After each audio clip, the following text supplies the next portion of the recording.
joyful parents! Are you looking for a school for your kids? Do you want to change your school?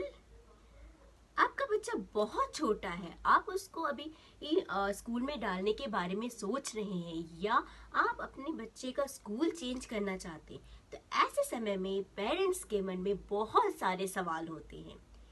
तो आज का ये, अगर आपके मन में भी ये सारे सवाल हैं, तो आज का ये जो वीडियो है वो आपके लिए ही है। ये बहुत इंपॉर्टेंट वीडियो होने वाला है, सो इसलिए थोड़ा सा लेंथी होगा, तो अंत तक जरूर बने रहिएगा। Without any delay, let's get started. Hello everyone, मैं पुष्पिता नंदे, आपके मोटिवेटर, आपका स्वागत करती हूँ आपके इस चैनल में द जॉय ऑफ पेरेंटहुड में। आज का जो हमारा ये वीडियो है वो एक बहुत ही इम्पॉर्टेंट टॉपिक पर है। अभी न्यू सेशन स्टार्ट होने वाला है, तो जिन पेरेंट्स के बच्चे छोटे हैं, अभी वो न्यू स्कूल में उनको एडमिशन कराना चाहते हैं, या इस टाइम पे बहुत सारे पेरेंट्स ऐसे होते हैं जो अपने बच्चे के स्कूल चेंज करना चाहते हैं। तो ऐसे समय में हमें किन पॉइंट्स का ध्यान रखना चाहिए, वो कौन कौन सी बातें हैं जिनका ध्यान रख के हमें प्रॉपर स्कूल सेलेक्ट करना चाहिए, वो हम इस वीडियो में जानने वाले हैं। तो सबसे पहला पॉइंट जो मेरा है वो उन पेरेंट्स के लिए जिनके बच्चे भी टोडलर्स हैं, मतलब वो पेरेंट्स अपने बच्चे के लिए भी न्यू स्कूल ढूंढ रहे हैं, अभी बच्चा स्कूल के वर्ल्ड में एंटर करेगा। ऐसे पेरेंट्स के लिए मेरा फर्स्ट पॉइंट है। उसमें आपको पहले पॉइंट में ये ध्यान रखना है कि बच्चे ने कौन सा माइलस्टोन अचीव किया है। मीन्स अगर बच्चा स्पीच उसकी आ गई है, अगर वो अच्छे से बोलना सीख गया है, तो आपको कौन सा स्कूल सेलेक्ट करना चाहिए। या अगर बहुत सारे बच्चों में स्पीच डिले होता है, तो अगर ऐसी सिचुएशन है, बच्चा 2-2.5 साल का हो गया, 3 साल का हो गया है, लेकिन उसने एक एडमिशन के एक प्रॉपर एज को पास कर लिया है, लेकिन अभी भी उसकी स्पीच नहीं आई है, तो आपको कौन से स्कूल के बारे में सोचना चाहिए। उससे रिलेटेड आपका पहला टॉपिक है कि आपको ध्यान देना है कि बच्चे ने क्या माइलस्टोन अचीव किया है। अगर बच्चे में स्पीच अभी नहीं आई है, तो मैं सजेस्ट करूंगी आप उसको प्ले स्कूल या प्री नर्सरी में रखें। अगर बच्चा बोलना सीख गया, अच्छे से कम्युनिकेट कर लेता है, तो बेटर है आप उसको नर्सरी में एडमिट कर सकते हैं। अगर उसने प्रॉपर एज क्राइटेरिया पास कर लिया है, तो आप उसको नर्सरी में डाल सकते हैं। लेकिन अगर बच्चे ने भी बोलना ही नहीं सीखा है और आप उसे नर्सरी में डाल देंगे, तो नर्सरी में एक प्रॉपर करिकुलम को फॉलो किया जाता है, जो एक टाइम पीरियड में जल्दी खत्म करना होता है। तो ऐसे में बच्चे पर प्रेशर आएगा। तो इस नर्सरी में डालने की जगह अगर आप ऐसे बच्चों को प्ले स्कूल या प्री नर्सरी में डालेंगे, तो वहाँ पे उनको ज़्यादा बेनिफिट मिलेगा, क्योंकि वहाँ पे डिफरेंट एक्टिविटीज़ के चांसेस मिलेंगे, जिससे उनकी जो स्पीच डिले है वो प्रॉब्लम दूर होगी। बच्चों को कम्युनिकेट करने के डिफरेंट टेक्नोलॉजीज, डिफरेंट मीडियम्स मिलेंगे, उनको एक सोशल एनवायरनमेंट भी मिलेगा, अच्छा सा हेल्दी एनवायरनमेंट मिलेगा, जिसमें बच्चा खुद को कंफर्टेबल फील करेगा और जल्दी से स्पीच डिले वाली प्रॉब्लम है वो सॉल्व हो पाएगी। तो पहला पॉइंट तो क्लियर है कि जिन पेरेंट्स के बच्चे में अभी स्पीच डिले है, अभी स्पीच नहीं आई है, वो प्ले स्कूल या प्री नर्सरी को प्रेफर करें। अदरवाइज अगर बच्चा बोलना सीख गया है अच्छे से, तो आप और उसने एज क्राइटेरिया फॉलो कर लिए, पार कर लिया है, तो आप उसको नर्सरी में डालें। दूसरा इंपॉर्टेंट फैक्टर आता है बजट। बहुत सारे स्कूल हैं कि बहुत बड़ा नाम है, तो हम पेरेंट्स जनरली सोचते हैं कि इस स्कूल का बहुत नाम है, तो हम उस स्कूल में डाल देते हैं। लेकिन आपको अपना बजट भी देखना होता है। कहीं ऐसा ना हो कि उस स्कूल के बहुत ज़्यादा फीस आप कुछ साल तक दे पाए, फिर आपको सोचना पड़े। नहीं, देखिए, जो प्राइमरी, प्री प्राइमरी या प्राइमरी के स्टेजेस है, नर्सरी, एलकेजी, यूकेजी, उन सब में बच्चों को जो चीज़ें सिखाई जाती है वो हर स्कूल में होती हैं। और अगर बच्चा सीबीएसई स्कूल में जा रहा है, तो पढ़ाने का पैटर्न सेम होगा। आईसीएसई में जा रहा है, तो वहाँ के पैटर्न्स सब स्कूलों में एक जैसे ही होंगे। तो सिर्फ ABCD ये सब सिखाने के लिए आप बड़े स्कूल में डालें तो कोई मतलब नहीं रहता।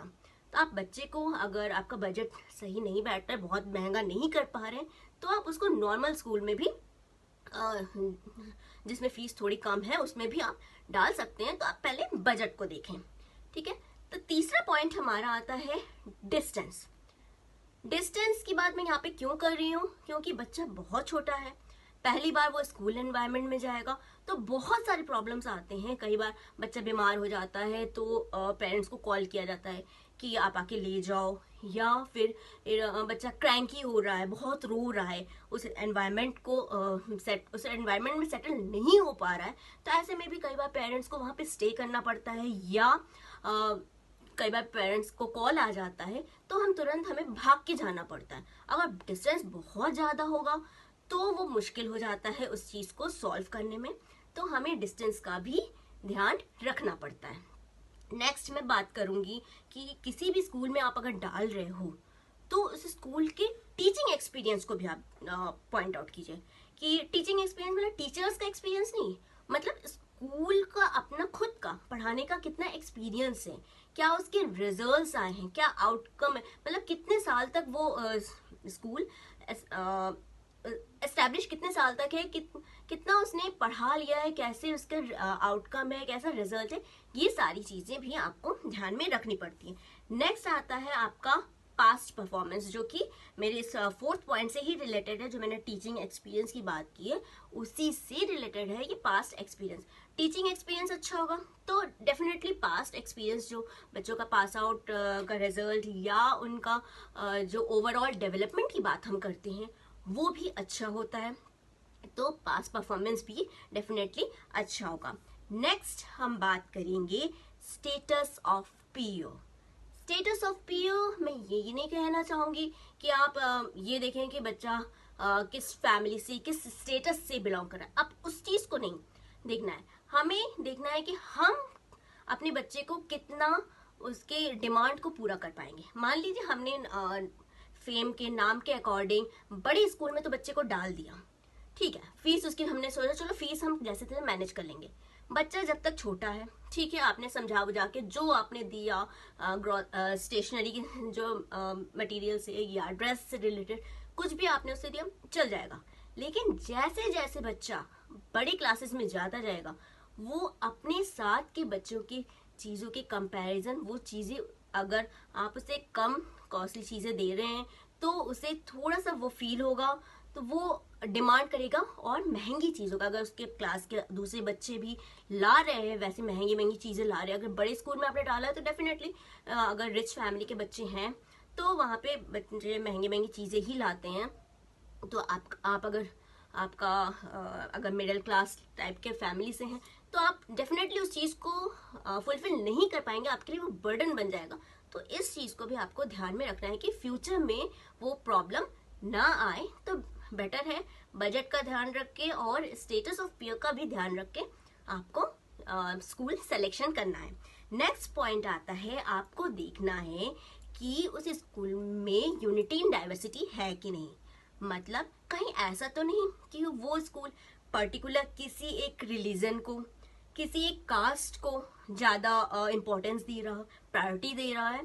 तो आपको देखना है कि उस स्कूल में यूनिटी इन डाइवर्सिटी है, मतलब कोई भी कास्ट, रेस, रिलीजन कुछ भी हो, सबको इक्वल अंडरस्टैंडिंग, सबको इक्वल अपॉर्चुनिटी ही मिल रही है, आपको वो चीज देखनी है। एंड लास्ट एक और इम्पॉर्टेंट पॉइंट आती है इंक्लूसिव एजुकेशन। इस पर मैं अलग से भी वीडियो बनाऊंगी, लेकिन यहाँ पे अभी मैं शॉर्ट में ये समझा देती हूँ कि इंक्लूसिव एजुकेशन वो होता है जिसमें जो एबल पर्सन बच्चा है, मतलब जो प्रॉपरली हर तरफ से एबल है, मतलब हर तरह से, मतलब उसका कोई डिसेबिलिटी नहीं है, ऐसा बच्चा, उसके साथ साथ एक डिसेबल बच्चा भी उस स्कूल में पढ़ रहा होता है। मतलब उस स्कूल में इंक्लूसिव एजुकेशन को इम्पोर्टेंट दी जाती है। अगर कोई डिसेबल बच्चा है तो उसे स्पेशल एजुकेशन दिया जाता है, उसे अगर किसी मीडियम की ज़रूरत है तो वो भी प्रोवाइड किया जाता है। पहले ये चीज़ नहीं थी, लेकिन अब गवर्नमेंट रूल के अकॉर्डिंग इंक्लूसिव एजुकेशन हर स्कूल में है, तो ये हर स्कूल में आपको मिलना चाहिए। इस चीज़ का आपको ध्यान देना है कि हर जगह हर तरह की इक्वालिटी हो। तो ये 8 पॉइंट्स हैं। पहला है आपको अचीव माइलस्टोन के अकॉर्डिंग बच्चे का स्कूल सेलेक्ट करना है। दूसरा आता है बजट। तीसरा आता है डिस्टेंस। चौथा आपका आता है टीचिंग एक्सपीरियंस ऑफ स्कूल। पांचवा पॉइंट आता है आपका past performance. 6 point status of peer. 7th आता है equality in unity in diversity and the last important point है इंक्लूसिव एजुकेशन। ये 8 पॉइंट्स आपको माइंड में रखकर ही स्कूल का सिलेक्शन करना है। उम्मीद करती हूँ आपको मेरा ये वीडियो पसंद आया होगा, तो प्लीज़ लाइक शेयर कमेंट ज़रूर कीजिएगा। कमेंट में ये भी बताइएगा कि आपको नेक्स्ट कौन सा टॉपिक देखना है, तो मैं उस पर वीडियो ज़रूर बनाऊंगी। Thank you for watching.